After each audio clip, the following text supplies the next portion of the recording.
Boa noite, caríssimos. Sejam todos muito bem-vindos a mais uma aula de Direito Civil.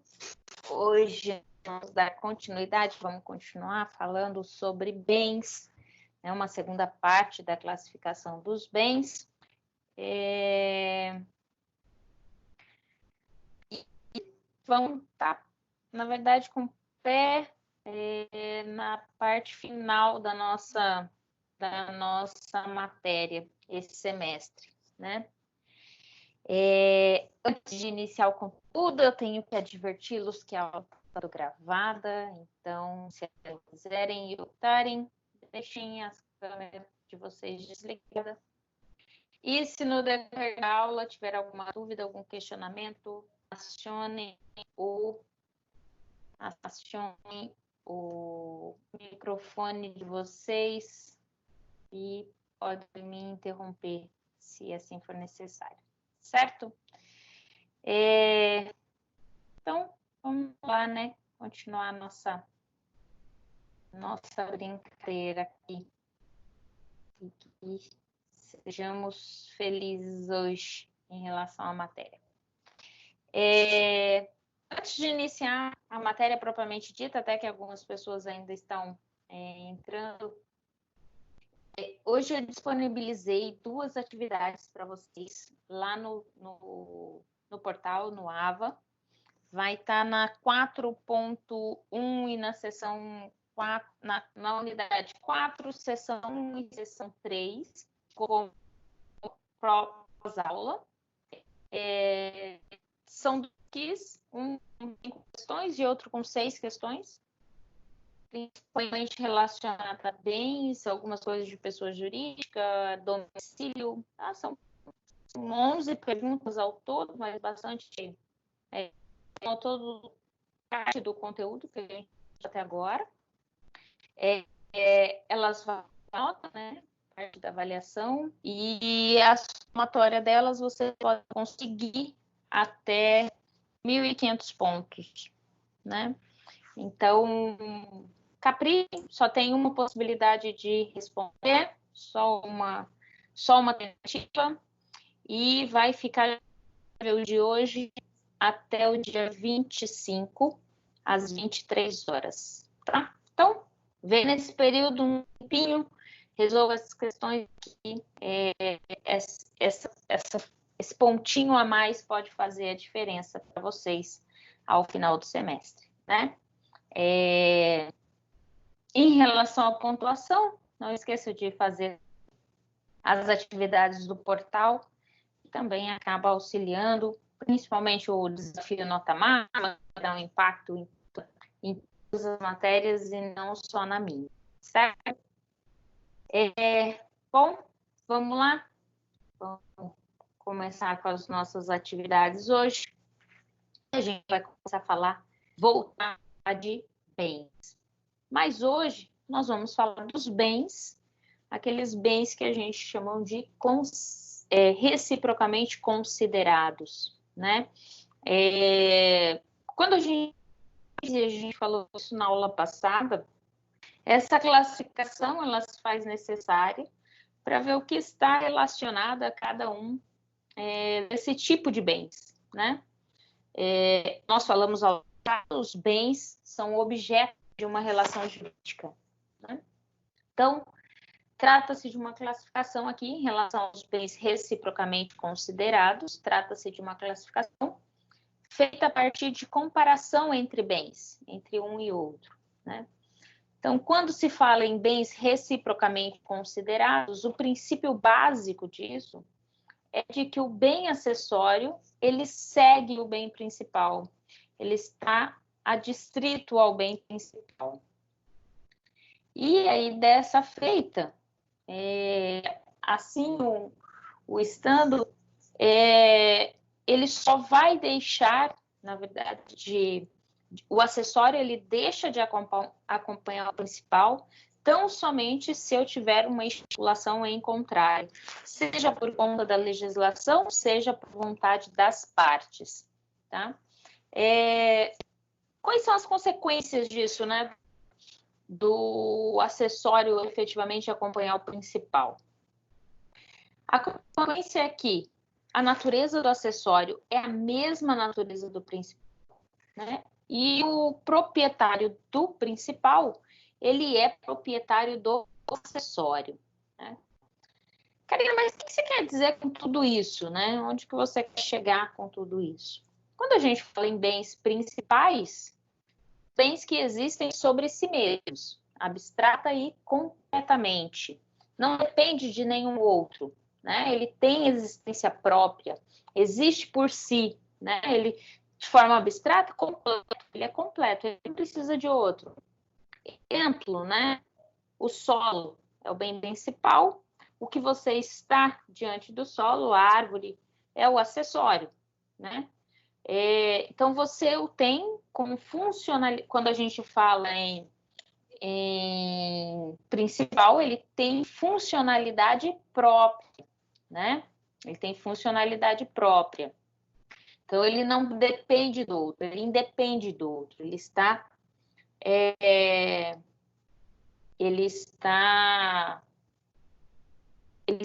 desembaraçado e ele não precisa de mais nada em relação à sua existência.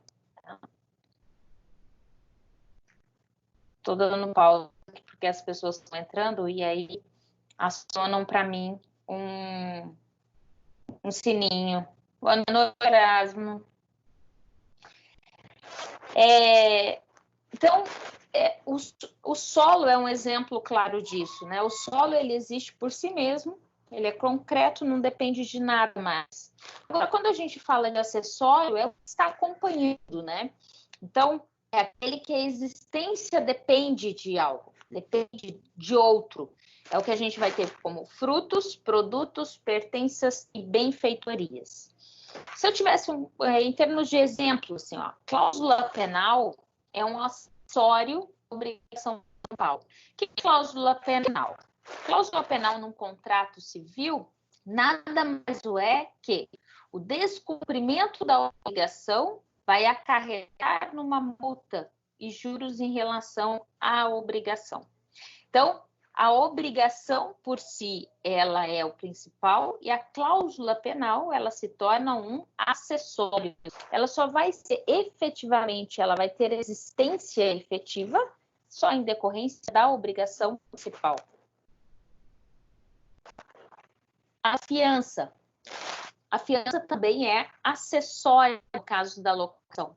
A obrigação, a relação jurídica numa locação é alguém, né, com obrigação de pagar os deveres relacionados aos aluguéis e, em contrapartida, é o ceder a casa, né, em locação. Ceder o seu patrimônio, né, em locação para que o outro more, né, usufrua do bem, porém pague determinado valor. Isso é a locação. Quando você pede um contrato, né, de locação, um fiador, ou seja, alguém que vai garantir caso você não cumpra com a obrigação, a gente está falando de um acessório, tá? Então, a regra geral é de que o principal é superior ao acessório, razão este segue o destino daquele, ou seja, o acessório vai seguir o destino do que eu tenha uma intenção expressa em contrário. O contrário, porém, não é verdadeiro. Tá? O acessório, se o acessório sempre segue o principal, o principal sempre segue o acessório, né? E neste caso, o que vai acontecer? O acessório, ele assume a mesma base jurídica do principal.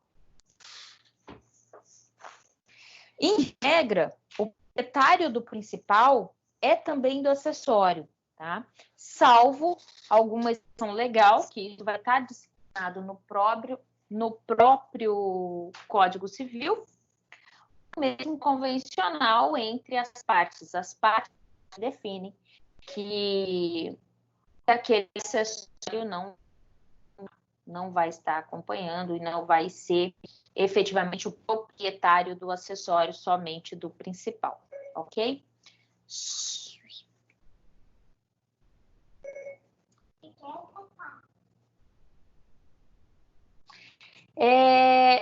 Em relação ao acessório, os frutos, né, são utilidades que uma coisa periodicamente produz, né?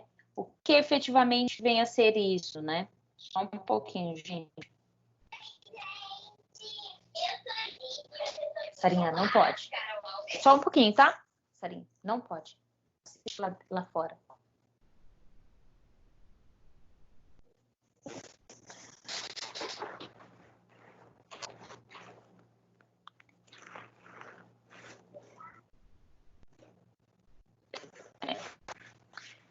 Desculpa, gente, mas coisas de quarentena. Minha sobrinha entrou aqui no quarto e queria assistir desenho. Aí não dá, né? Acaba atrapalhando a aula com vocês. Mas, enfim, tá resolvido. Vamos lá. Bom, então eu estava falando assim, ó, os frutos, elas são utilidades que uma coisa periodicamente produz, né? Cuja colheita não vai diminuir o valor nem a substância dessa fonte. Elas nascem e renascem periodicamente da coisa, né? Obrigatoriamente, a gente vai ter 3 requisitos para o que a gente denomina de frutos: periodicidade, inalterabilidade da substância do bem principal e a possibilidade de separação do que é o principal e do fruto, tá? Então, eles podem ser naturais, né? Surgem de uma força orgânica da própria natureza, né? São renováveis periodicamente pela força da natureza. Então, o exemplo é uma maçã, de uma macieira, a manga, né? Na aula passada a gente falou muito da manga. A manga também, né, é fruto natural. Além do fruto natural, a gente tem os industriais, que surgem da força orgânica da força orgânica, ó. Surgem da força humana, né? São produtos surgem dessa intervenção humana, né? Então, você tem como exemplo o carro produzido por uma fábrica, né? Você tem várias peças e aí você faz o conglomerado dessas peças para chegar ao carro. Né? Surgem dos rendimentos produzidos por uma coisa, em virtude, seja da utilização por outra, que não é proprietário do bem, o exemplo do aluguel, né? Então, assim como você vai ter aqui os exemplos, os juros percebidos do empréstimo, o aluguel também, ele entra como frutos civis, né? Outro ponto que a gente pode ter dos frutos aqui, alguns, né? A gente ainda tem a separação, o fato de uma nova classificação, que a gente vai falar dela agora, que é quanto à ligação com sua coisa principal, né? Deixa eu só... E aí... Oi, pode falar. Eu não sei se enquadra nessa classificação aí, mas e como ficam os filhotes de animais no rebanho, por exemplo? Enquadra nisso daí também ou não? Eles enquadram no sentido aqui, ó, quando a gente separa aqui enquanto frutos, porque a gente vai ter assim, ó, além dos frutos, a gente tem produtos, pertences e benfeitorias, tá? Então, segura a resposta da sua pergunta. A hora que eu terminar de falar de benfeitorias, a gente vai voltar nela. E aí a gente vai identificar onde que ela efetivamente vai se encaixar. Se ela encaixa efetivamente nos frutos ou como produtos, tá? Segura ela aí. Só para eu não antecipar o que a gente vai falar um pouquinho à frente. Só para eu não me perder aqui, tá? Segura ela aí. Mas eu estava voltando, né? Falando em relação aos frutos. Em relação aos frutos com a ligação da coisa principal, eles podem ser colhidos ou percebidos, né? São os frutos que já se destacaram-se da coisa principal, porém ainda existem. Os pendentes, né, os colhidos, né, colhido é a hora que você tira a maçã, né, a hora que você tira a maçã, a hora que você tira a manga, né, você colheu, efetivamente colheu, tá? Então, eles se destacaram da coisa principal, se destacaram da árvore do qual cede os frutos, mas eles continuam existindo, tanto a árvore quanto o próprio fruto. Pendentes são aqueles em que ainda não se destacaram dessa coisa principal. Eles ainda estão unidos à coisa que o produziu. Então, você tem a maçã no pé, o aluguel que ainda não foi recebido, né? Isso são os pendentes, né? Eu sei que eu tenho o aluguel para receber, mas eu ainda não o recebi, então está pendente. Você tem ainda o que a gente vai chamar de percipiendos, que são os frutos que ainda não se destacaram da coisa, mas que já estão prontos para tal, tá? Deveriam ser colhidos, mas ainda não foram. Por exemplo, a maçã que se estragou no pé. Ou um direito prescrito, né? Você tinha o direito, você não se socorreu à busca do judiciário por esse direito e você perdeu o período para você buscar esse direito. Então, esse seu direito prescreveu, né? Tem os estantes, que são os destacados das coisas e são armazenados, né? Então, a maçã que está na caixa, a uva que está na caixa, né? Geralmente, separados do principal, estão armazenados para venda. Consumidos, que já são aqueles que já não mais existem, né? Que já foram efetivamente comidos, a manga que você chupou, a maçã que você comeu, né? Outro sentido que está aqui, eu acabei não anotando, são os rendimentos, né? Que também são espécie do gênero frutos, né? Mas são constituídos por uma categoria autônoma que a gente vai chamar aqui, ó, de frutos civis, tá? Então, quando a gente fala em rendimentos, o que são os rendimentos, Karina? Né? Desde rendimentos de aplicação financeira, mas entram em rendimentos aqui o seu próprio salário, tá? O salário também entra. Você trabalha para então você receber o valor devido àquela sua prestação de serviço. Então, trata-se de gênero de frutos, né? Constitui, mas ela não entra aqui enquanto ligação à sua coisa principal, mas ela entra lá como frutos civis, tá bom? Isso, os rendimentos, que eu acabei não colocando aqui. Pode falar. Você deu exemplo em frutos de frutas. Existem outras coisas além de frutas que se enquadraria nesse monte de exemplos aí? Sim. Eu coloquei a fruta para ter uma facilidade maior de vocês ficarem. Mas eu usei o aluguel também, enquanto exemplo, né? Então, o aluguel também, no caso aqui, do rendimento. Não entendi. Encaixaria em tudo também. Teria todo esses 1, 2, 5. Sim. Você tem. Aqui, ó, se a gente pensar no aluguel, tá? Vamos pensar no aluguel adaptando a cada um deles aqui. O aluguel já colhido ou percebido? O que queria? Você percebido aqui, já recebido. Eu já recebi o aluguel, tá? Pendentes, porque eu ainda vou receber o aluguel, eu ainda não recebi, tá? Em relação são os frutos que se destacaram principal, mas já estão prontos para tal. Na data do pagamento, tá? Do aluguel. Hoje eu recebo o aluguel. Está pronto. É para entrar na conta, tá? Em relação aos estantes separados e armazenados, aí você já recebeu e já depositou na sua conta. Em relação ao aluguel, também se encaixa, né? No caso dos consumíveis, é o que mais se encaixa, porque você já recebeu o aluguel e você já gastou esse aluguel, tá?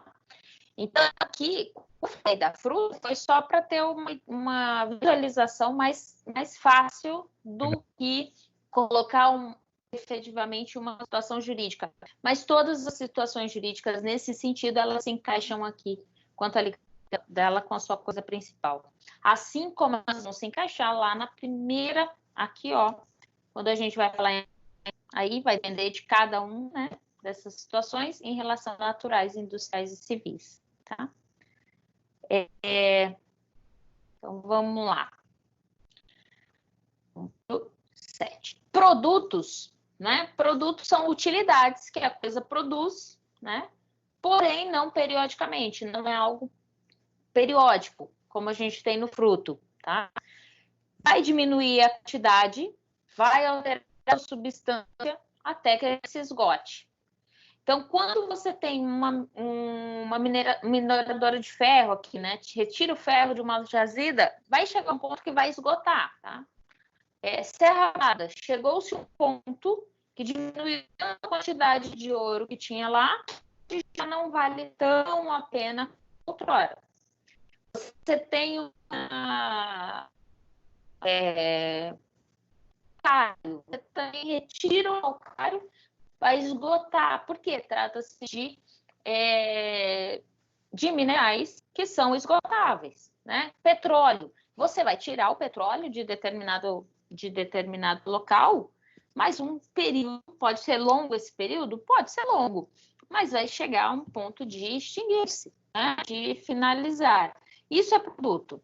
Então, sempre que você retira essas utilidades que a coisa produz, mas não é periódico, ou seja, né, a produção de minério, ela ocorreu há quantos bilhões de anos? Ela não vem se refazendo agora, né? Não é uma coisa que você tira e ela continua produzindo, né? Quando você tira um fruto de quando você tira a mangueira lá da manga da mangueira, você sabe que periodicamente, passado determinado período, ela vai nascer de novo, vai ter manga de novo, né? No caso do minério, não. No caso de quando você extrai esses produtos naturais, né, lá da sua base, ele vai findar, né? Essa ideia que a gente tem de meio ambiente, né? A gente não está muito preocupado. A Constituição fala no 25 em relação a gente cuidar da nossa geração para que as futuras gerações também tenham as coisas, e a gente não dá muita bola para isso, né? Acho que a coisa vai ser muito ad eterna.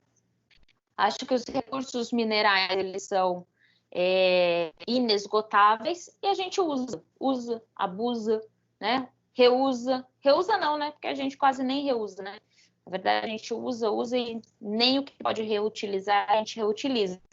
E se pode, até mesmo com a próxima geração, não é nem muito futura assim. Essa ideia de inesgotabilidade.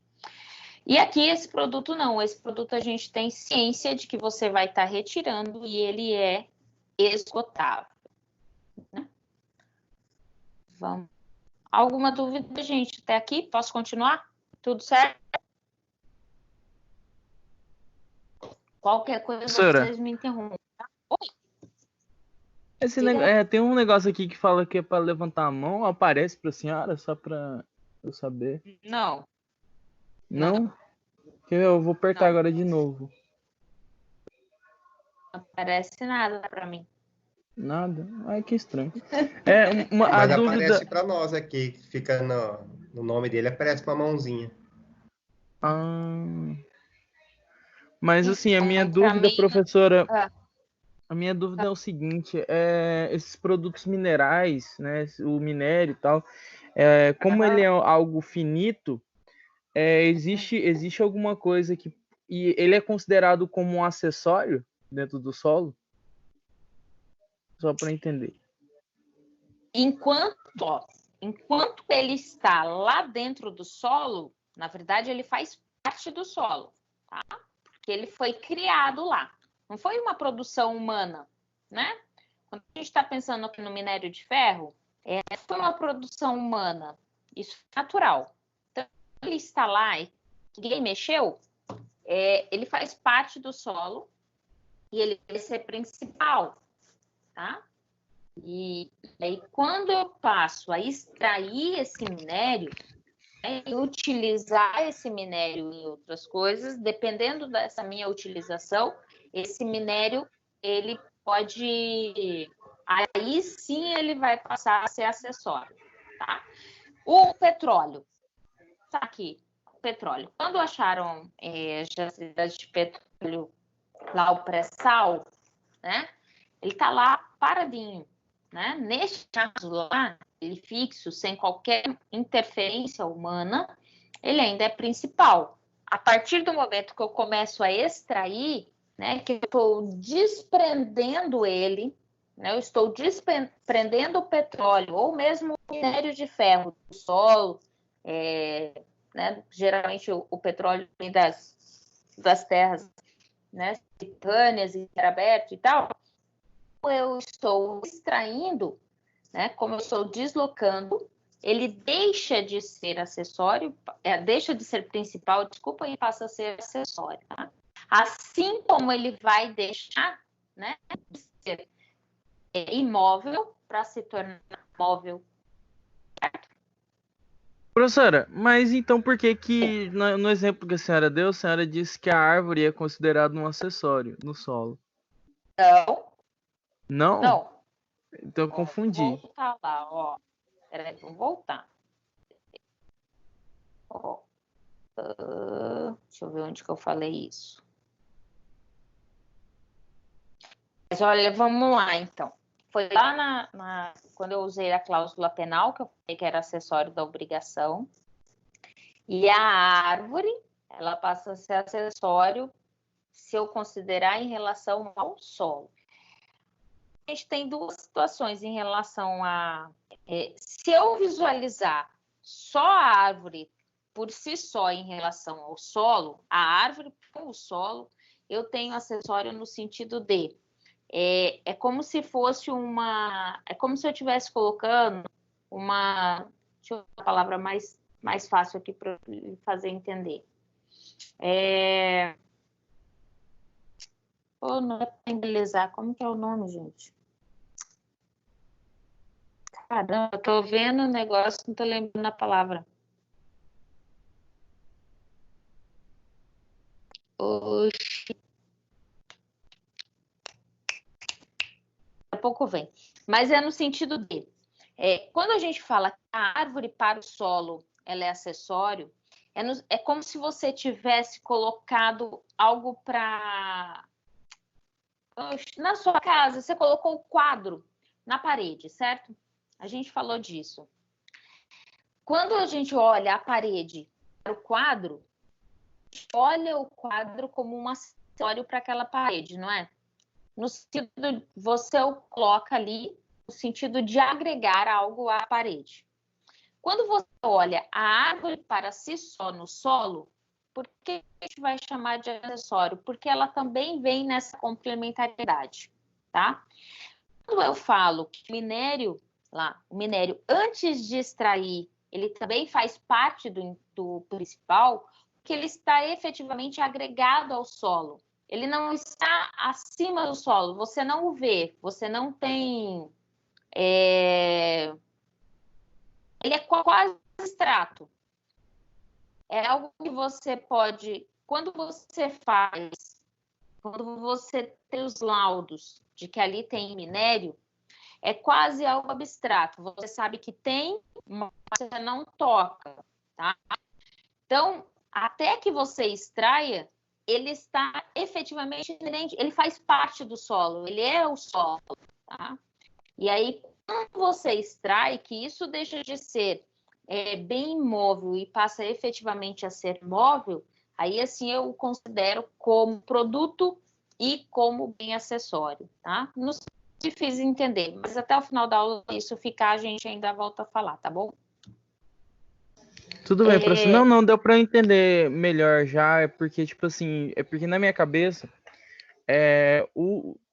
no caso, a terra da pessoa, a terra, né, o terreno que a pessoa tem, ela era aquele espaço abstrato, ele não contava, por exemplo, o solo em si. É como se o solo fosse, tipo, também, entre aspas, um acessório. Tipo, uma coisa jurídica, assim. Aquele espaço ali, aquele terreno, juridicamente ele é um terreno, então assim, ele é abstrato, entendeu? E o solo, ele seria praticamente um acessório naquele espaço. Que ele não existe, que ele não existe, mas que juridicamente ele existe. Entendeu? Você não vê ele, mas ele tá lá. Mas aí, no caso do solo, a gente vê, né? Que você olha para a terra que você pisa, o que a gente não vai ver é o que está por baixo dele. Tipo lençol prático. Água que passa por baixo. A gente não vê, a gente sabe, mas não vê, né? Mas aos poucos a gente vai desenrolando isso, talvez vai ficando mais claro. Tudo bem, professor. É um monte de conceitinho novo, tá bom? Mas pode me interromper. Nossa, isso vai acabando, vai agregando e às vezes dúvida de outra pessoa também, tá bom? Então, ó, outro ponto que eu coloquei aqui, minério de ferro, mas carvão, né, na mina, também mineração de carvão e outros recursos minerais que a gente vai extrair da terra sem essa ideia, né? Na verdade, com a ideia, a gente tem que ter em mente que vai se esgotar. Uma hora vai. Quanto mais você vai tirando, mais vai diminuindo a quantidade que tinha ali naquele local. Bom, além de frutos, além de produto, a gente tem as pertences, né?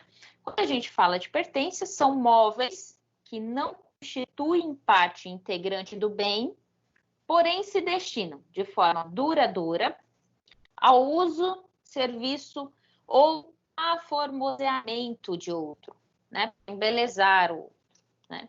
Então, um trator na fazenda, né? É uma pertença. Os bens de decoração de uma residência também trata-se de pertença, né?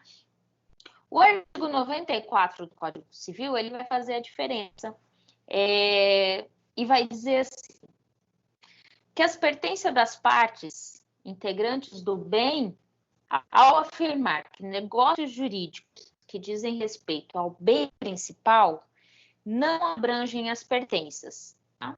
Então, o artigo 94 vai dizer o seguinte, que em que pese as pertenças sejam acessórios, né? Quando você faz um negócio jurídico, quando você vende a casa, quando você vende o bem, né? O imóvel lá, as pertenças, em que pese sejam acessórios, elas não acompanham o principal nesse sentido, tá? Salvo, claro, se a lei, né, resultar, né, se a própria lei assim o quiser, manifestação parte. Então, se você vendeu a casa, como costuma se falar o jargão, de porteira fechada, ou seja, com tudo que tem dentro, então beleza, esse acessório vai acompanhar o principal, as pertenças vão acompanhar. Mas, em regra, o artigo 94 vai dizer o seguinte, que essas pertenças, elas não integram o bem principal, não vai abranger, tá? E aí, qual que é a nossa consideração em relação a isso? É que as pertenças, né? As pertenças, elas não seguem esse princípio de que, né, a regra de que o acessório segue o principal. Isso não se aplica às pertenças. Vai aplicar frutos, vai aplicar a produtos, vai aplicar no que a gente vai ver na sequência de benfeitoria, mas não vai aplicar pertences, tá bom? Então, o próprio código assim os excetua. E aí, em relação aos acessórios, né? Além de frutos, além de produtos, além de pertences, a gente tem as benfeitorias, tá? O que são as benfeitorias? Nada mais são do que acessórios incorporados ao bem principal pelo homem. Visa conservar, melhorar ou embelezar algo. Essas definições estão no artigo 96 do Código Civil e vai dizer assim, são necessárias. Quando que efetivamente uma benfeitoria é necessária, né? Sempre que você algo, uma benfeitoria que visa conservar a coisa, evitar que ela se deteriore, ou permitir exploração econômica, eu estou falando de uma benfeitoria necessária, tá? Então, ó, benfeitoria necessária. Visa conservar a coisa, evitar que ela se deteriore ou permitir sua exploração econômica. Neste caso, eu tenho uma benfeitoria necessária, tá? Eu coloquei aqui como exemplo a reforma de um imóvel. A partir do momento que você reforma o imóvel, você está visando a conservar, né? Evitar que ela deteriore e, inclusive, eu vou ter o aumento de uma exploração econômica se eu locar esse imóvel, ou mesmo que eu venha vender esse imóvel, uma vez que está reformado, eu posso ter um ganho, né? É bem provável que eu tenha um ganho, um acréscimo no valor vendido do imóvel.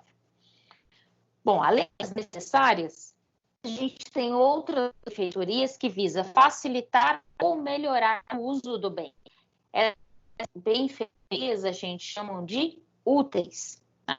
Então, sempre que eu tiver, né, uma benfeitoria no sentido de facilitar e melhorar este bem, eu vou chamá-la de útil. Exemplo aqui, construção de uma garagem. Né? Se a reforma do imóvel ela é necessária, a construção de garagem ela é útil. E aí eu vou ter a benfeitoria ainda voluptuária. O que é voluptuária? No sentido de embelezar mesmo, de caprichar, né? Eu não aumento... A voluptuária, ela não tem qualquer aumento de utilidade em relação ao bem, tá? Eu coloquei aqui, são vantagens caprichosas, né? Você embelezar a coisa. Então, o fato de você colocar um piso de porcelana, né, no aro, ou aumentar, melhorar o jardim, você vai embelezar, vai caprichar em relação ao cuidado do bem, mas não necessariamente isso vai acrescentar peso, tudo mais em relação a isso, tá? Bom, essa classificação, ela não é absoluta, tá? Então, não é algo absoluta, é uma benfeitoria se enquadrar em diferentes espécies, tá? Conforme vai depender da circunstância. Então, dependendo da circunstância, você tem um enquadramento de um ou outro, né? Então, uma piscina e uma escola de natação é uma benfeitoria necessária, né? E o colégio é útil. Se for uma residência, ela é voluntária. Então, o que depende? Às vezes, essa benfeitoria depende do local no qual ela está sendo colocada, né? Então,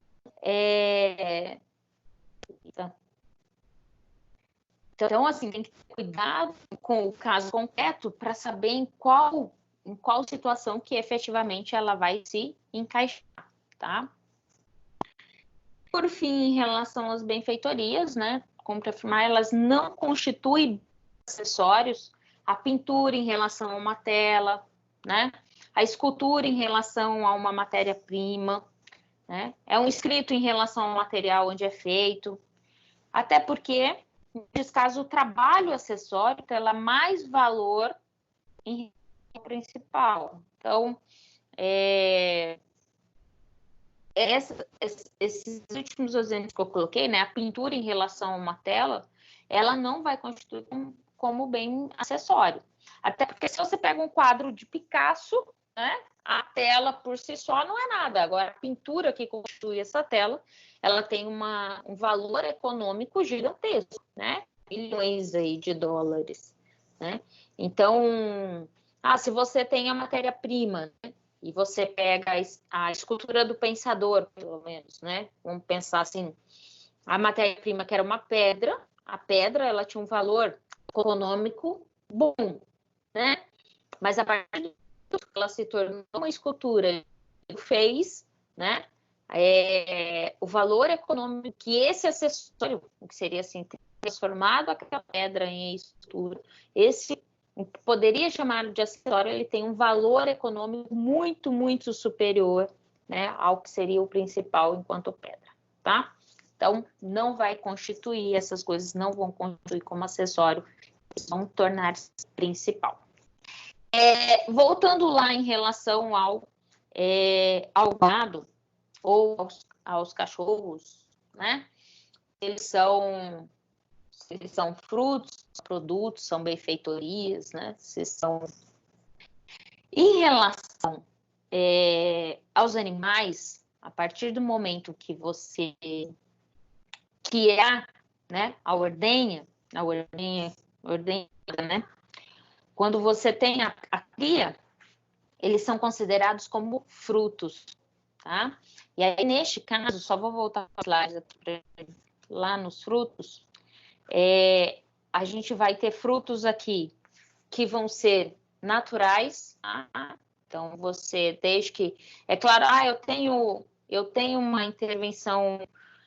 Qual é a intervenção aqui em relação ao gado, né? Na verdade, você pode colocar...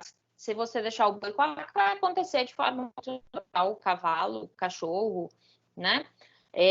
O que a gente tem hoje é que é uma coisa mecânica, entendeu? Mas ainda assim, trata-se de frutos naturais, renováveis periodicamente, porque você tem a prenhez, seja do gado, seja na égua, nas cadelas, é algo que é periódico, tá? Então, trata-se de frutos.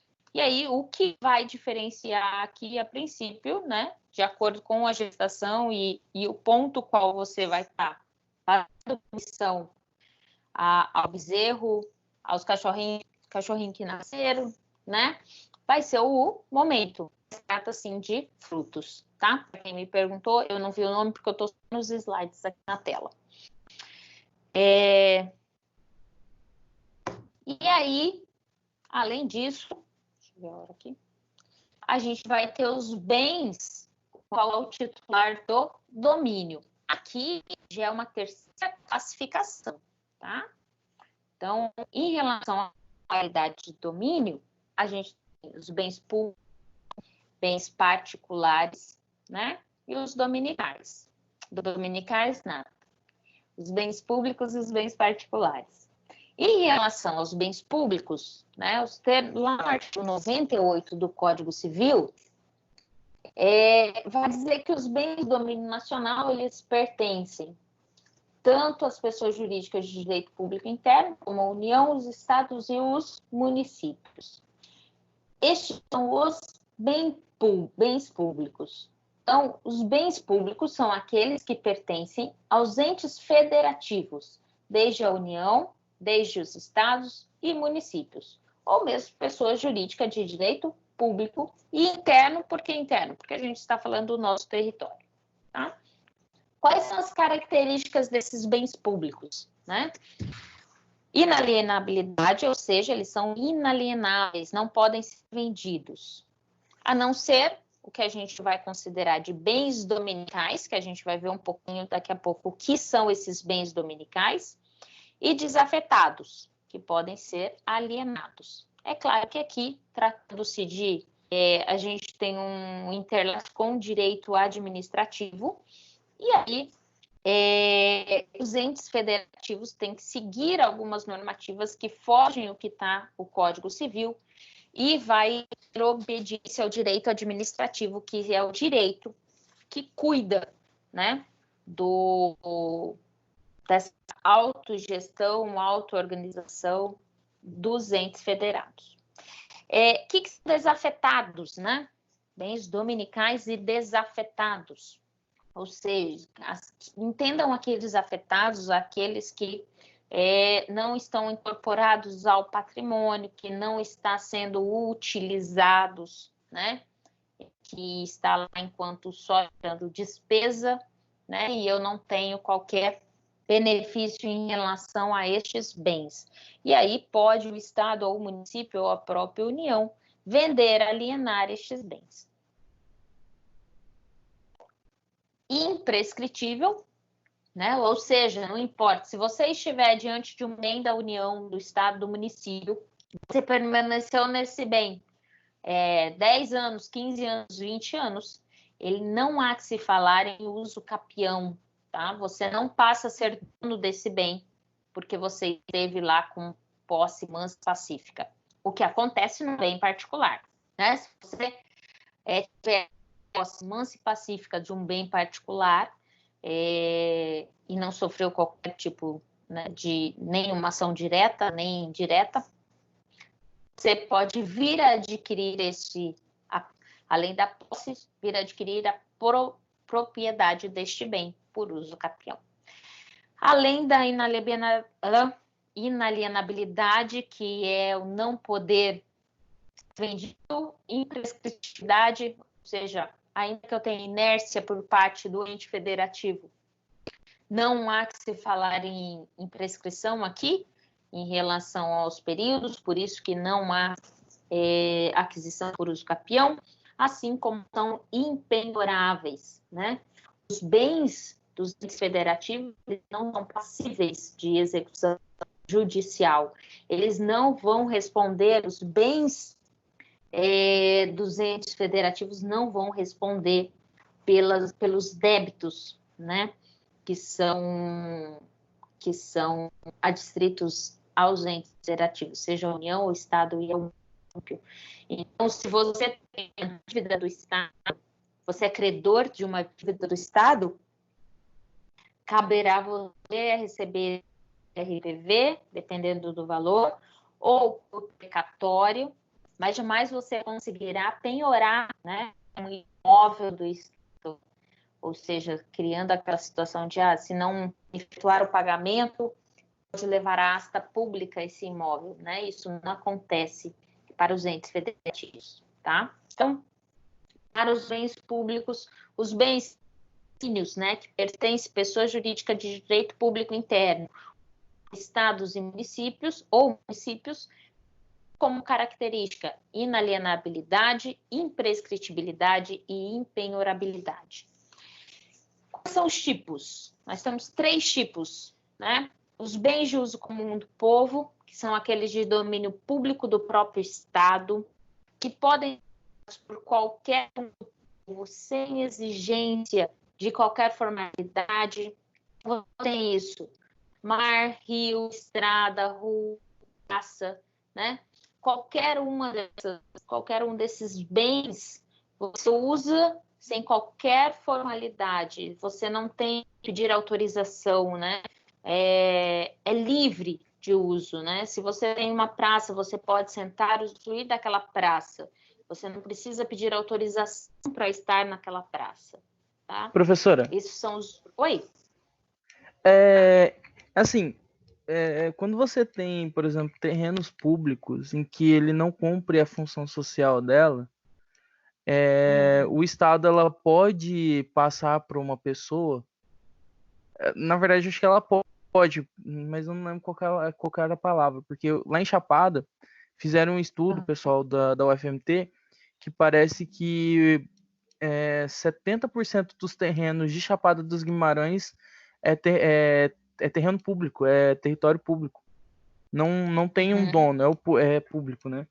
Então, assim, como que se denomina isso? Já que o Estado não pode vender esses terrenos públicos, ele não pode alugar, ele não pode fazer nada, mas ele não tem uma utilidade pública, ele não está cumprindo a sua função social.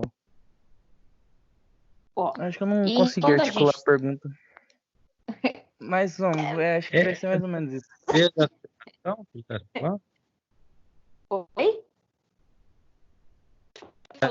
Desafetação? O desafetar quando você desafeta, você cria a oportunidade de você alinhar esse bem, tá? Seja vender, seja utilizar em locação, é você gerir renda em relação àquele bem, tá?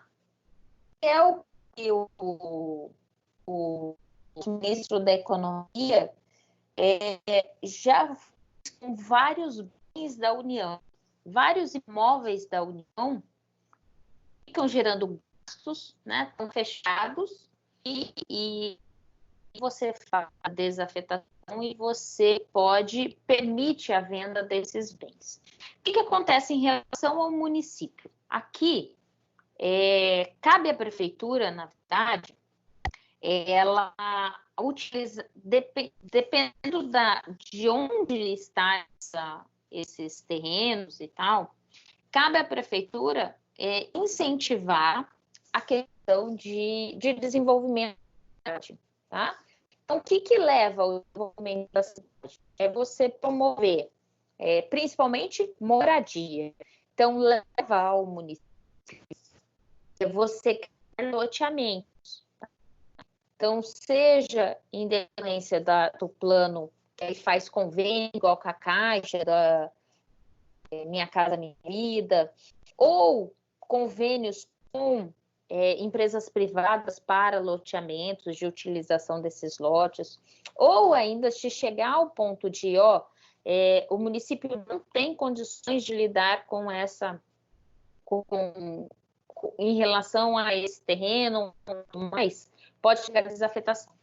Agora, Chapada, a gente tem um ponto chave na Chapada. Chapada é parque nacional, tá? Então, você tem algumas regras que estão relacionadas à Chapada que você não incorporam com outras localidades, tá? As regras que estão relacionadas ao município de Chapada, por estar dentro de um parque nacional, não são as mesmas regras que vai estar vinculadas a Cuiabá, por exemplo, tá? Então, as partes... Agora, o que se tem que verificar também é se esses terrenos são efetivos da prefeitura ou do estado, ou se trata de terras que a gente vai chamar de terras devolutas, terras de ninguém, tá? Então, tem toda uma constância, muito em relação ao caso concreto, para eu efetivamente dizer se não, isso cabe ou não cabe afetação, desafetação e tudo mais. Mas, a princípio, Chapada tem que tomar um cuidado em relação a isso, por estar no Parque Nacional. E cabe ali ao gestor identificar as possibilidades de agregar a cidade, né? E em termos de loteamento, é uma delas, tá? Até porque quando você abre loteamentos, você cria oportunidade de receita para o município, né? A ideia é que aumenta a receita por conta do imposto predial. Feito? Então, essas situações de uso comum são todos aqueles ambientes em quais você não precisa, né, de qualquer autorização, de qualquer... você usa e ponto, pelo fato de você ser do povo, fazer parte daquele local. Professor, se isso é de uso comum... Oi, pode falar. Mas essas áreas de uso comum do povo, falando aí, especificamente sobre rios, eu posso usufruir, mas, por exemplo, eu não posso fazer uma construção, né? Porque, em tese, ali aquela área não é minha, né? Não, sim. Não. Posso usar.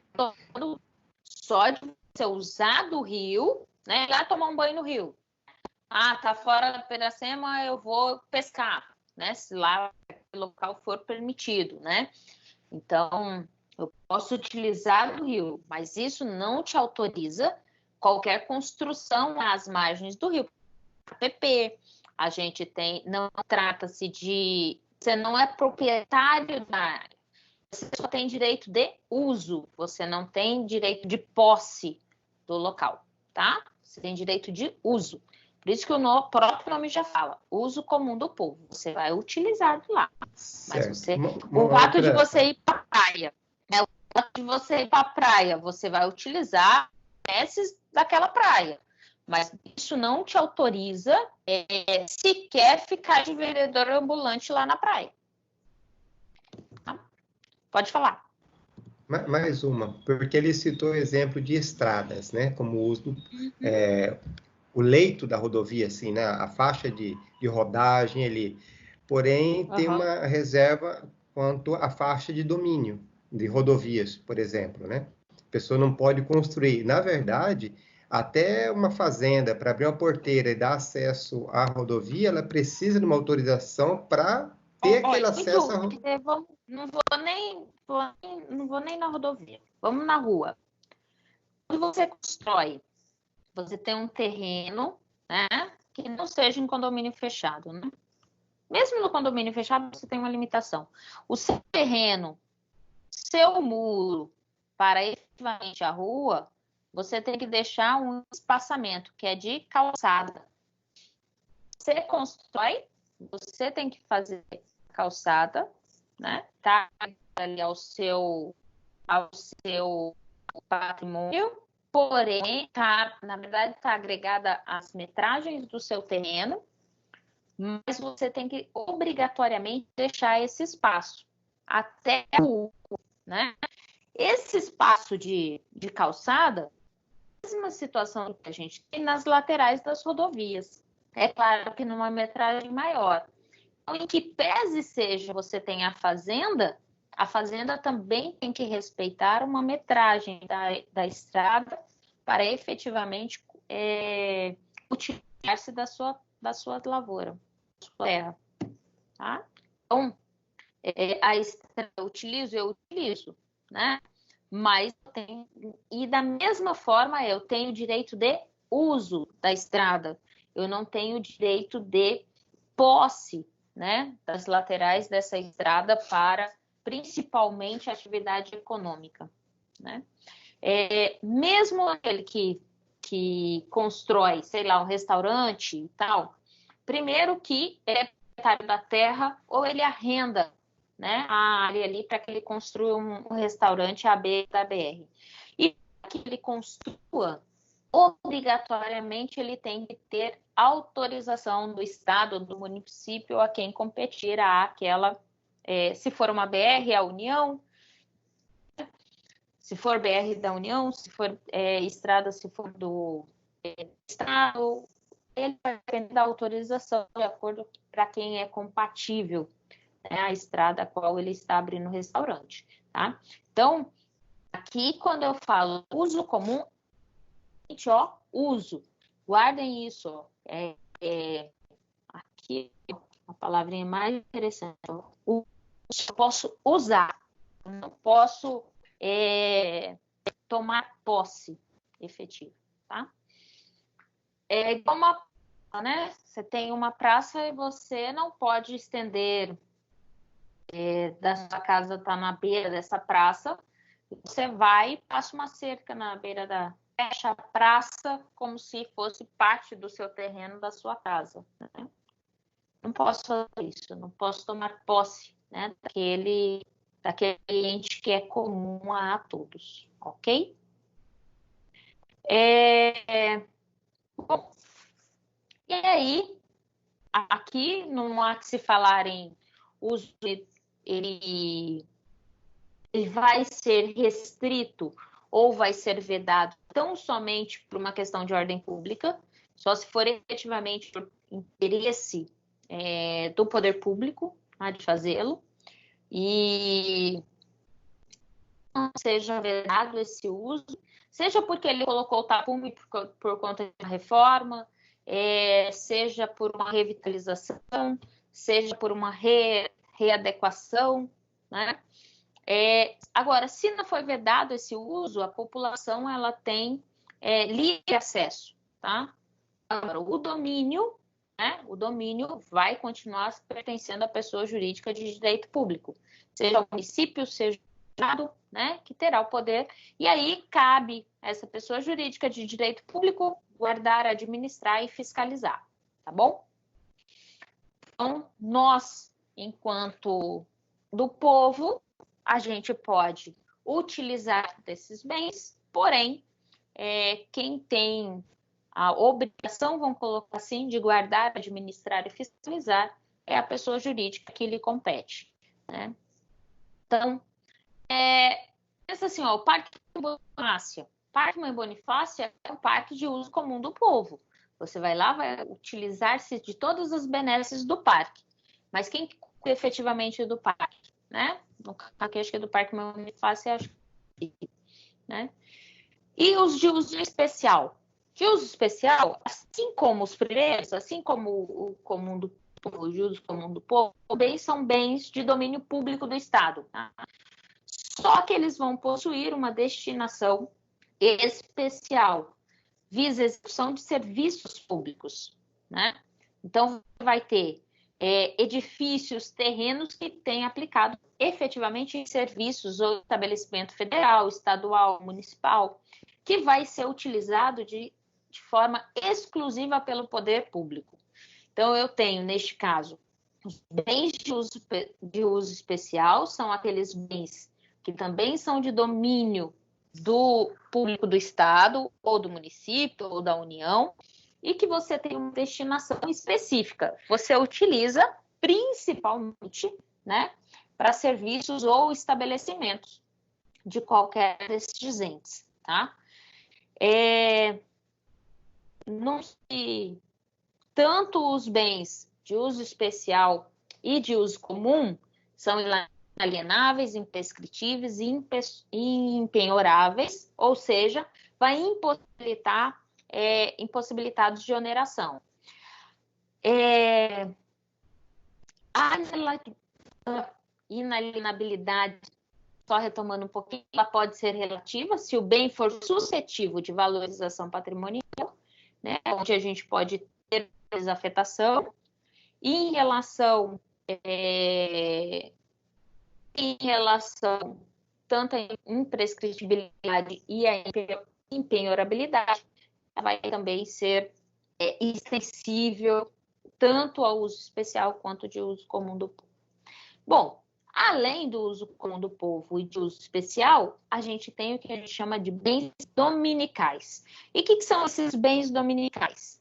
São os bens de domínio privado do Estado, como exemplo, terra de luta, estrada de ferro, oficinas e fazendas pertencentes aos estados, tá? As suas normas, elas são próprias, são diferentes das aplicáveis aos bens de uso comum e de uso especial. Se eles são destinados a uma finalidade pública específica, não podem ser alienados, né? Agora, caso contrário, podem ser por qualquer instituto de direito privado ou público. A alienabilidade, né, ela é relativa, né, pode ser perdida através da afetação, é um patrimônio federal, estadual ou municipal e trata-se como objeto de direito real ou pessoal, tá? Então, quando se fala de bens dominicais, são bens que são privados do Estado, tá? Elas constituem patrimônio e estão disponíveis às pessoas jurídicas. Na verdade, ela não está sendo utilizada ainda, tá? Onde entra, terrenos, os baldios, as terras devolutas, né? Que foram exemplos do nosso colega agora há pouco falando da Chapada, né? Eles estão abandonados, eles não estão sendo utilizados. Então, por isso que está aqui, não estão afetados a qualquer finalidade pública, eles estão sendo subutilizados. Está lá, eu sei que eu tenho, mas não estou usando, tá? E aí, neste caso, né, se eu efetivamente, igual eu falei há pouco, se esses terrenos possibilitarem uma majoração econômica, eu posso chegar ao ponto de aliená-los, tá? Mas isso depende muito do caso concreto, depende do ganho que vai ter para a pessoa. Desculpa, engasguei com a saliva. Para a pessoa jurídica de direito público, ok? Professora? E aí, oi? Nesse caso, a gente pode enquadrar os bens que forem confiscados, por exemplo, pela Receita ou fruto de uma organização criminosa, alguma coisa que é confiscado pela autoridade? Então, a gente tem dois poréns. Quando você confisca esses bens de imediato, eles ficam como é que fala? Eles ficam em garantia efetiva do crime que foi até então cometido. E aí esses bens,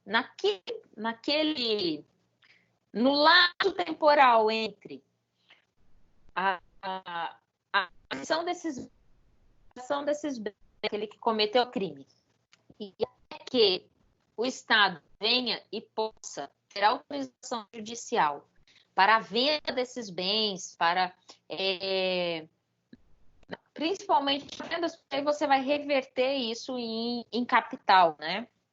Então, enquanto você está nesse período em que você está lá armazenando e que não está acarretando qualquer valor, qualquer situação econômica para o Estado, a gente, de uma forma simples, posso dizer que ali, vou voltar aqui, ali, nesse período, né, nesse interstício, eu estou falando de bens dominicais, tá? Força um pouquinho. Mas eu posso dizer que eu tenho os bens dominicais. Por quê? Porque é um período que eu vou estar guardando, está à disposição do Estado, do município ou da União, depende da situação do caso concreto, mas eu não tenho nenhum ganho econômico até então, né? Mas trata-se de um ressarcimento, provavelmente de uma apropriação indébita daquele que cometeu o crime. Então, estou tendo um restabelecimento daquele valor que era do Estado, né? Um reencontro de contas. E eu posso usar o mesmo raciocínio no caso de de valores, mesmo de dinheiro, né? Eu consigo recuperar um dinheiro, esse dinheiro público, ele pode ter também esse entendimento de ser um bem, já que é patrimônio também? Então, o dinheiro, o fato de ser dinheiro, ele é bem. O que vai acontecer é que ele não vai entrar nessa classificação aqui. Aqui a gente está falando de bens, principalmente de bens imóveis, tá? Aqui, quando a gente está falando de bens públicos e particulares, aqui a gente está fazendo uma subdivisão, principalmente do que é público e do que é particular, tá? E principalmente a gente fazendo uma menção ao que é um bem imóvel, né? O dinheiro por si só, ele é um bem, né? A gente viu isso na aula passada. Ele é um bem móvel, né? Então, eu vou estar... Quando eu tenho o dinheiro é algo assim, digamos que ele já entra efetivamente no patrimônio do Estado, tá? É diferente de quando você apreende um carro esportivo, né? Uma Lamborghini, uma Mercedes, uma Ferrari, tal.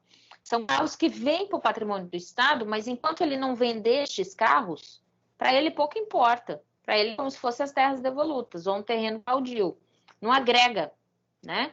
Ele sabe que ele tem aquele bem, mas é algo que vai agregar ali efetivo. Enquanto ele não vender, que aquilo se transformar em espécie efetiva, para ele vai ser como se fossem os dominicais mesmo. Ele está lá, ele sabe que ele tem, é dele, está à sua disposição, mas eu ainda não tive a contrapartida. Ele só vai efetivamente ter a contrapartida quando ele alienar esses bens, tá? O dinheiro, ele já entra como um patrimônio líquido e certo para o Estado, tá? Certo. Mas nesse caso, por esse raciocínio, o dinheiro que tiver num fundo, por exemplo, ele não tem liquidez, né? Ele está lá num fundo para um uso futuro, alguma coisa assim. Continua sendo bem. Só que ele não entra na classificação aqui de uso comum do povo, especiais dominicais. Até porque, se a gente pensar, o Estado deixa, assim como a gente, se você tem uma organização financeira efetiva, se o seu financeiro ele é redondinho, você consegue ter as suas contas abaixo do valor que você ganha, né? Se você consegue fazer uma reserva, mensalmente você consegue parte daquilo que você ganha, você consegue reservar, guardar, sei lá, 10% que seja daquilo que você ganha, né? Esse dinheiro você vai investir de alguma forma, ainda que seja na poupança, né? Então, o Estado, ele também trabalha com isso, ele também trabalha com investimento, né? Então, é igual a Caixa Econômica, o dinheiro do FGTS vai aparecer no seu extrato aqui, mas o seu dinheiro está sendo movimentado por investimentos da Caixa Econômica, né? Efetivamente, inicialmente ali não tem liquidez. O seu saldo bancário, esse dinheiro também está sendo movimentado pelo banco que você trabalha, né? Ele vai rodar com o seu dinheiro, né? A diferença é que se você aplicou o seu dinheiro num fundo, você vai receber uma porcentagem pelaquela aplicação, né? E se você não aplicou, se deixou só na sua conta corrente, o banco ele vai trabalhar com o seu dinheiro. Ele aparece ali na sua conta corrente, mas não necessariamente que está lá de forma concreta, né? O banco vai estar trabalhando. Só que ele tem uma margem, né? Sabe, se você precisar sacar, transferir e tal, ele faz. Então, aqui, quando a gente está falando aqui, ó, essa classificação específica é em relação ao titular do domínio, é aquele que tem ou não, que vai ser público ou vai ser privado. No caso do dinheiro ali, público, né? Só que ele, ó, não é aqui, ela não entra nessa classificação. Deixa eu ver se eu estou esquecendo alguma coisa de falar aqui. Não. E aí a gente vai para os bens particulares, e aí a gente para um pouquinho, tá? Em relação aos bens particulares, são bem, né? Por exclusão, são todos os bens que não pertencem à pessoa jurídica de direito interno, trata-se de bens particulares, e que vão pertencer à pessoa natural ou jurídica de direito privado. Então, todos os bens pertencentes à pessoa natural ou física, né, e jurídica de direito privado, de bens particulares, né? O artigo 102 do Código Civil vai todos os bens públicos são insuscetíveis de uso capião, igual eu falei, e a súmula 304 do STF vai dizer que os particulares são os bens que não são de domínio nacional, tá? Por exemplo, aqui, gente, casa de alguém, o seu carro, né? Em que pese você pagar o imposto de IPVA, ele é seu, não é do Estado, não é do município, né? Então, tudo que não efetivamente fizer parte da pessoa jurídica de direito público interno, eu tenho como bem particular. Gente, uma dúvida até aqui? Tudo certo? Uma dúvida?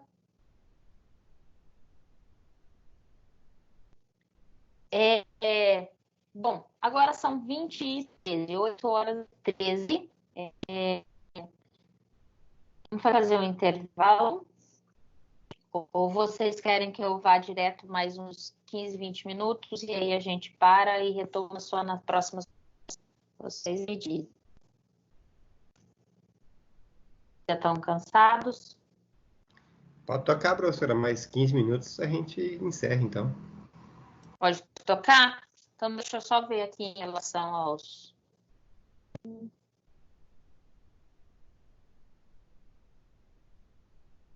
Deixa eu ver aqui. A gente vai ter...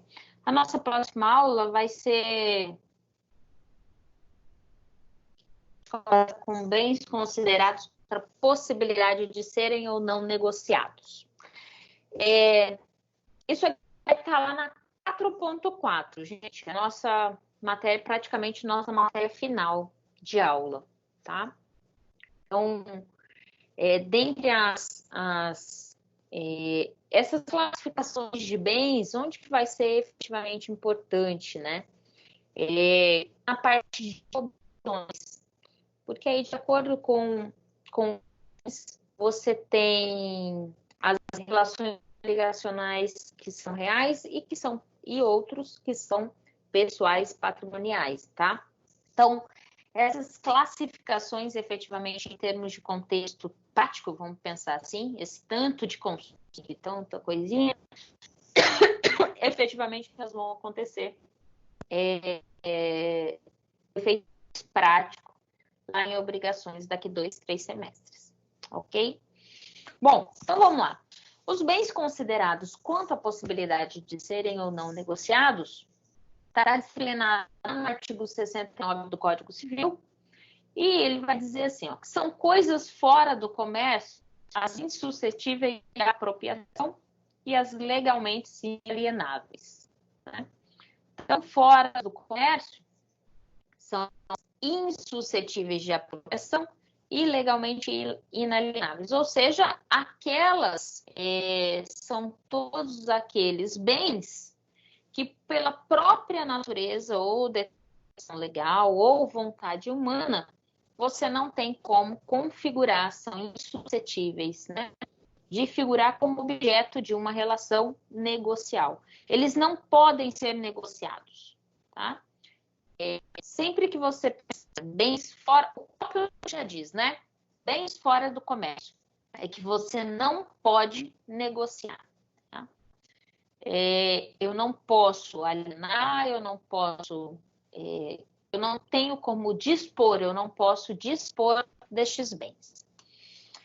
Bom, aí se eu tenho aqueles que não podem, essas restrições em dispor desses bens, né? Mas eu tenho principalmente os bens que vão integrar este comércio. Então, são todos aqueles que não sofrem qualquer restrição, né, quanto à possibilidade de figurar no centro de um negócio jurídico. Tá?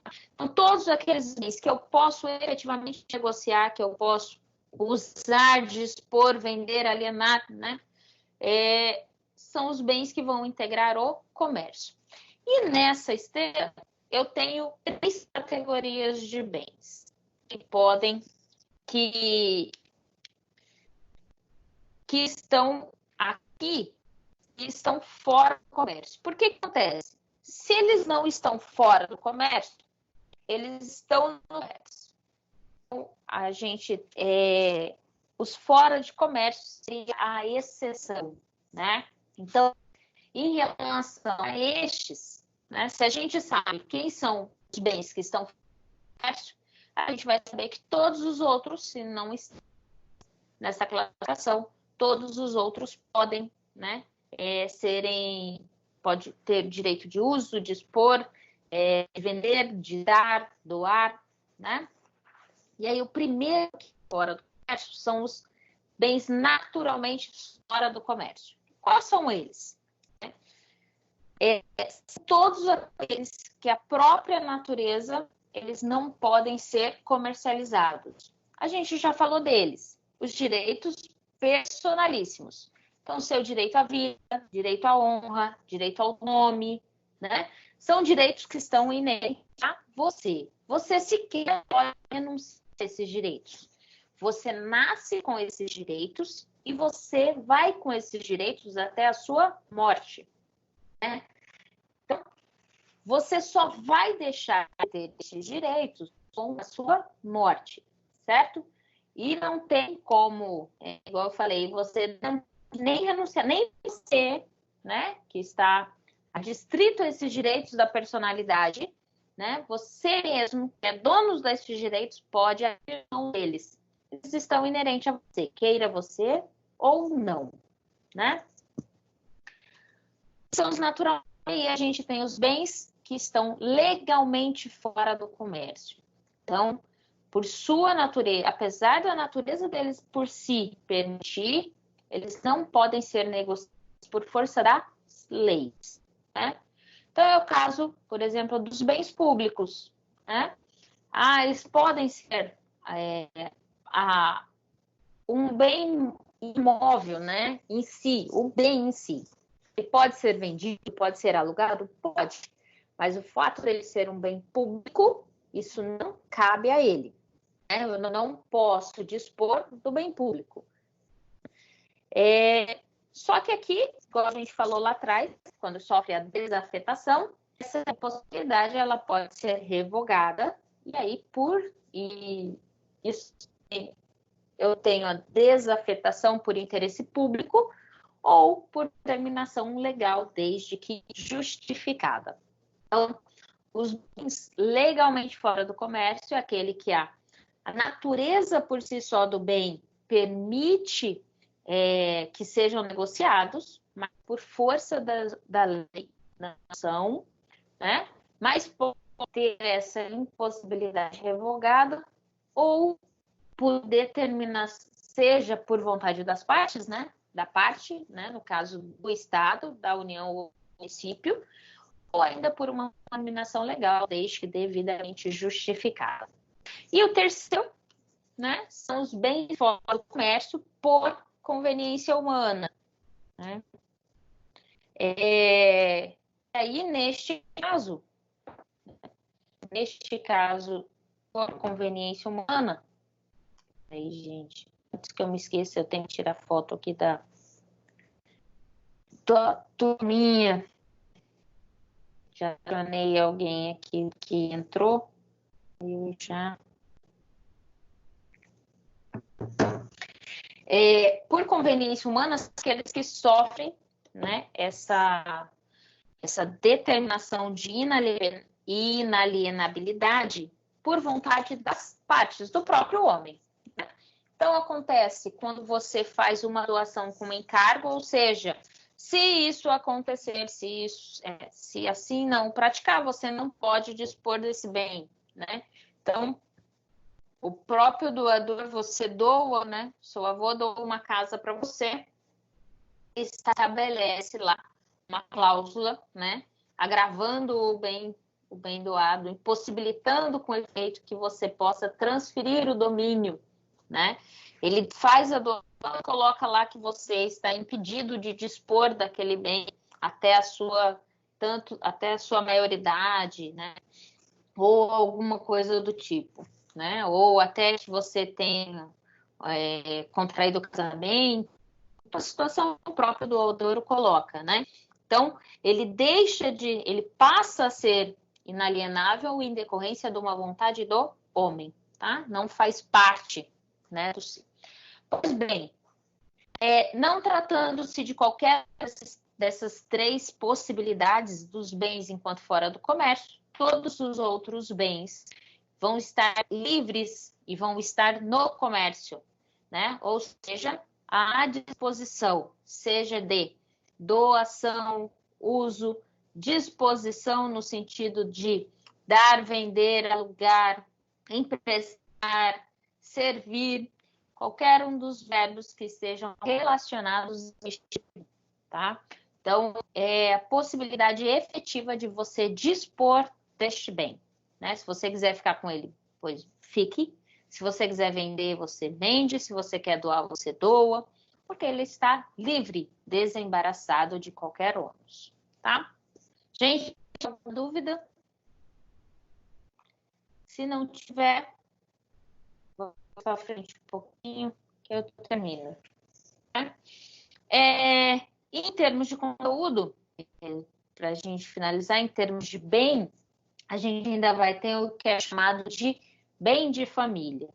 Isso está disposto lá no artigo 70 do Código Civil, e o código vai dizer assim, é permitido aos chefes de família destinar um prédio para domicílio desta, com a cláusula de ficar isento de execução por dívidas, salvo os que provierem de impostos relativos ao mesmo prédio. O que é isso? Bem de família. Quando você tem uma esteira de patrimônio, né, uma quantidade de patrimônio, você o declara como bem de família no sentido de garantir que a sua moradia, o teto ali para a sua família permaneça sem qualquer tipo de ônus, né? A alienação de qualquer dívida que você vir a ser executado recai sobre o restante do seu patrimônio, não sobre o seu domicílio, tá? Em algumas situações, se for o único domicílio da família, né, arrimo da família, eu não preciso sequer ter declarado isso, né, como aquele que seja o meu bem de família, né? Tem uma lei que, não vou lembrar o número, 9, não é o número da lei, que é de especificidade em relação ao bem de família, tá? Então, torna-se como um bem inalienável, né, de proteção efetivo à família. O próprio parágrafo único vai dizer que a isenção, ela efetivamente não é perpétua, né? Mas enquanto os cônjuges estiverem vivos, ou até a maioridade de todos os filhos, né? É claro que se eu não tenho filhos, né, enquanto perdurar efetivamente a família, o casal, ou apenas um deles na casa, né, após haver outro, perdura-se esse resguardo enquanto família, tá? Quando se fala em bem de família efetivo, a finalidade do que se destina de família é proteger o familiar, né, de possível execução tributária, seja fiscal, tributária, civil, é a proteção de que aquela família não vai perder o teto onde mora em decorrência de suas dívidas, né? Agora, as dívidas, né, efetivamente não atinjam o bem de família, primeiro que tem que ser posterior à destinação do bem, né? Então, se eu tenho vários outros patrimônios e eu coloquei o bem de família, né, designei como bem de família antes, né, antes mesmo de contrair as dívidas, aí sim eu vou ter resguardado.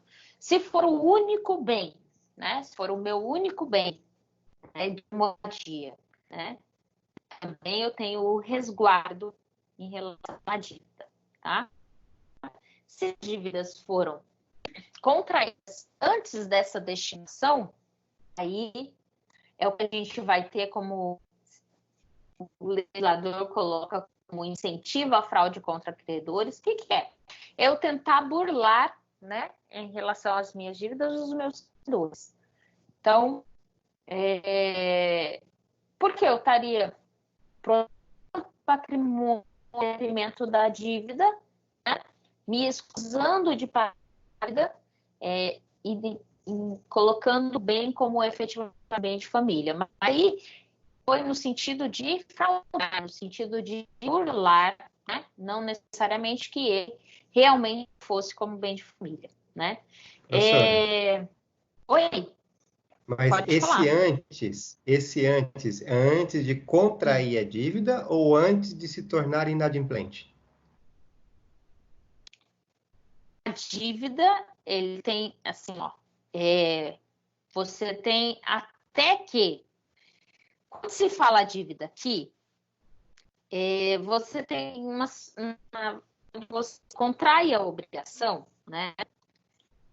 Você tem patrimônio suficiente para a liquidez dessa obrigação, né?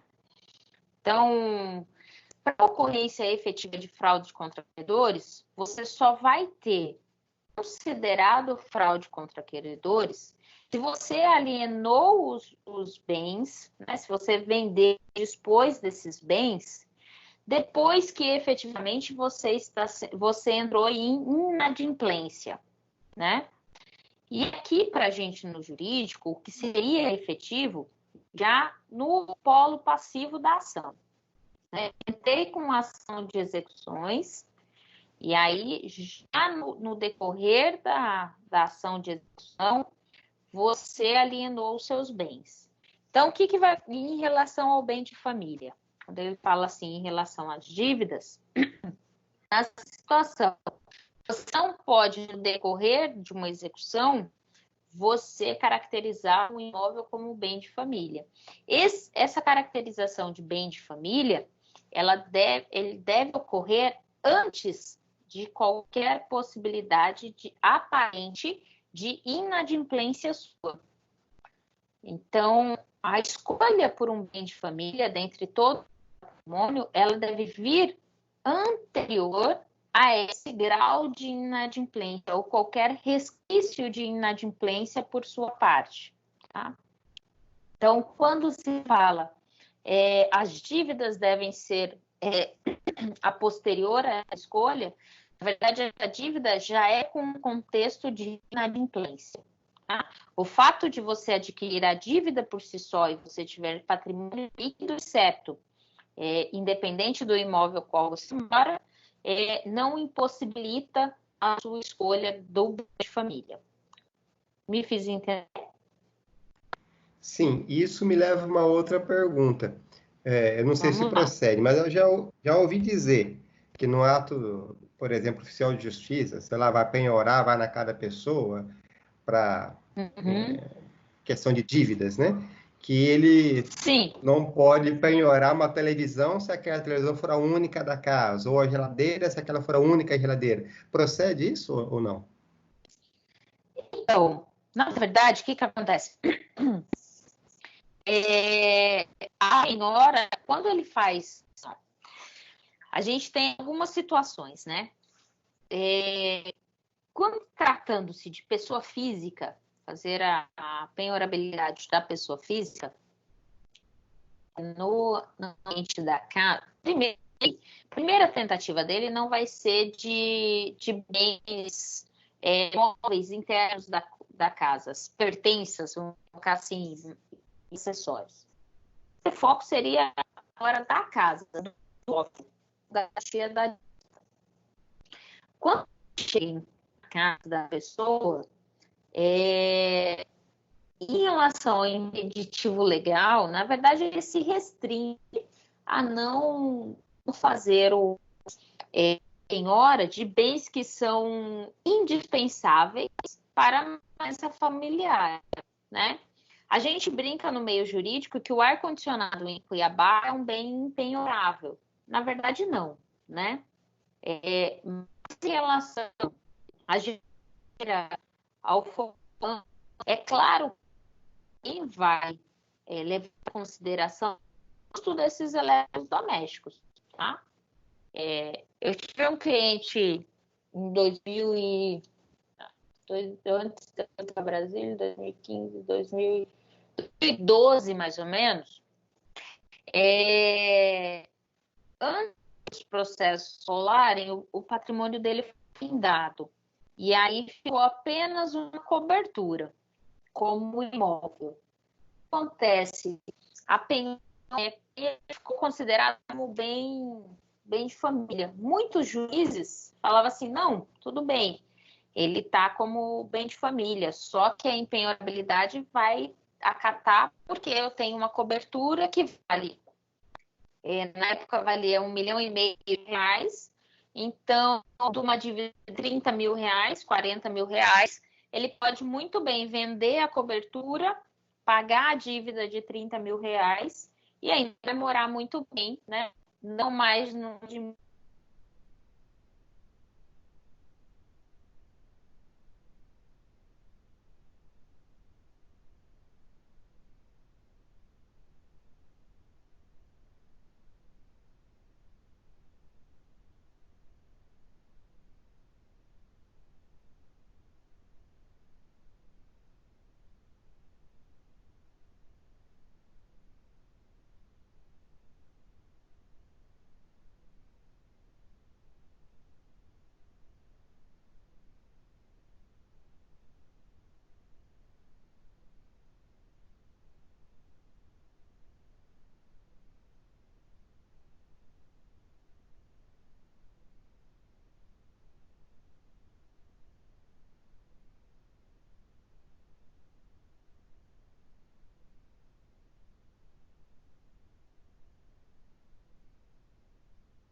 E aí, o que acontece se isso for caracterizado, né? Eu tenho essa busca pela possibilidade de pagamento do credor e não a proteção do patrimônio, né? Agora, se bem, né, esse bem de família, né, se ele foi destinado, né, o imóvel não pode ser alienado, salvo, né, com o consentimento dos interessados, dos integrantes da família, ou mesmo seus representantes legais. Isso está lá no artigo 72. Então, se os interessados, né, os integrantes da família, os representantes legais, assim autorizarem, eu posso sim alienar esse bem, tá? E, de outra feita, né, não posso deixar, aqui eu coloquei de mencionar a regra do artigo 73, que ela, né, reveste uma instituição bem de família de forma especial, deve ser por escritura pública, devidamente transcrita no cartório de registro de imóveis. Então, se você tem um patrimônio, vários imóveis, né, e você quer optar pelo bem de família, isso deve ser feito em cartório registrado e tal. Se isso não acontecer, a lei de bem de família vai dizer que se trata-se tão somente de um único imóvel, né? Esse único imóvel é destinado para a moradia da família, né? Então você já vai ter, mesmo que não tenha sido declarado por escritura pública e tal, você vai ter como bem de família, né? É a Lei 8.009, tá, gente? Eu não coloquei nos slides, mas é a Lei 8.009 de 90, tá? A gente vai chamar de bem de família legal e convencional, ok? E aí, ó, até a próxima aula, né? No sentido de a gente vai acabar fazendo... Aí eu tenho os quiz que a gente pode resolver depois juntos. E eu vou preparar uma revisão de toda a matéria, né, para a prova futura de vocês. Certo? Tem, professora? Oi. Que acabou o conteúdo, né? Pelo que eu vi no livro aqui, nós encerramos, né? Agora vamos só revisar e trabalhar um pouco mais, né? Isso mesmo, né? Vocês me deixaram falando e eu fui e a gente acabou, né? O que eu sugiro é, desse conteúdo, as dúvidas que foram surgindo, a gente trazer para a aula. Eu vou ver se na próxima aula eu trago um caso prático para a gente fazer uma análise e ver qual que do que se trata, quais são os bens que vão estar se relacionando. E a partir dessa discussão, a gente vê um lado mais prático dessa matéria que a gente viu até agora, tá? Vou tentar trazer isso de uma forma para ficar aclarar um pouco mais, porque é um monte de conceitozinho. E aí talvez o caso prático elucide melhor vocês em relação a isso. Feito? Gente, tudo certo então? Tudo ok? Alguma dúvida? Alguém mais quer me perguntar alguma coisa?